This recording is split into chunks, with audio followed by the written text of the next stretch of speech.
may gagawin tayo ngayon guys na Huawei Google account po yung problem ito guys. So nabuksan ko na to guys kasi kailangan po siyang i-test print. Test print muna natin, test print.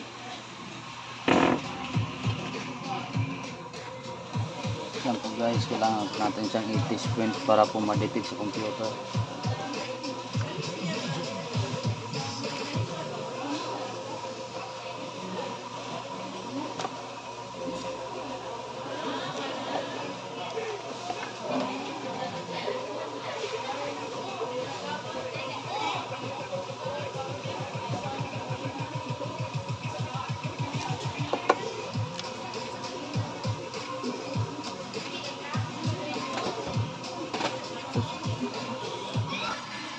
Ayan po guys, bali yung test print pala nito guys.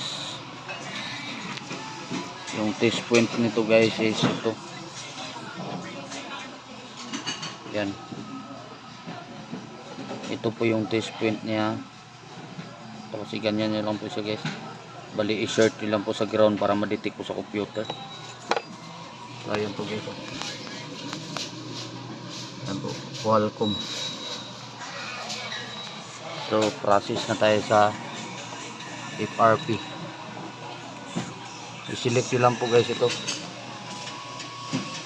Huawei Honor Pad X9. Tapos click natin tong FRP.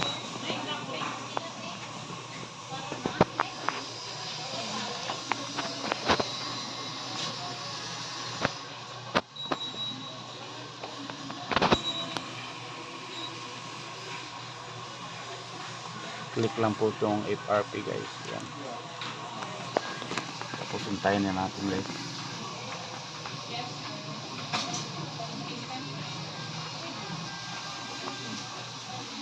Yan. Process na po siya.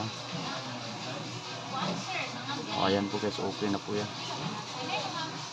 So ngayon tignan natin guys kung may FRP pa siya. Ayan, open na po siya guys. Ayan po guys, no, set up na po natin guys kung wala na ba siyang Google account.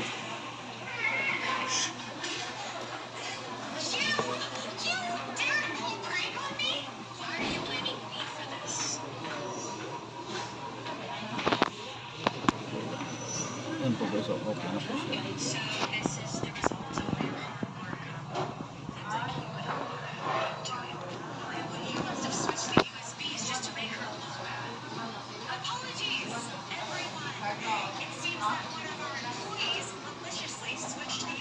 So ayan guys, set up na po natin siya guys.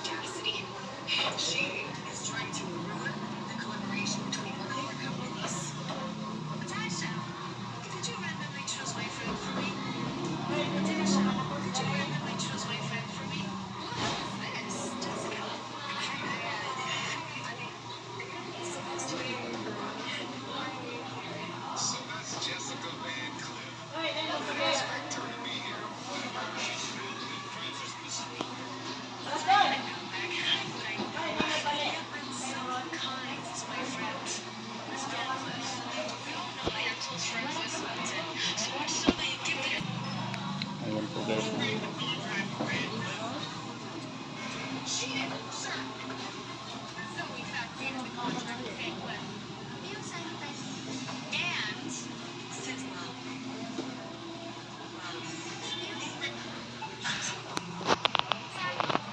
So ayan po guys, okay na po siya.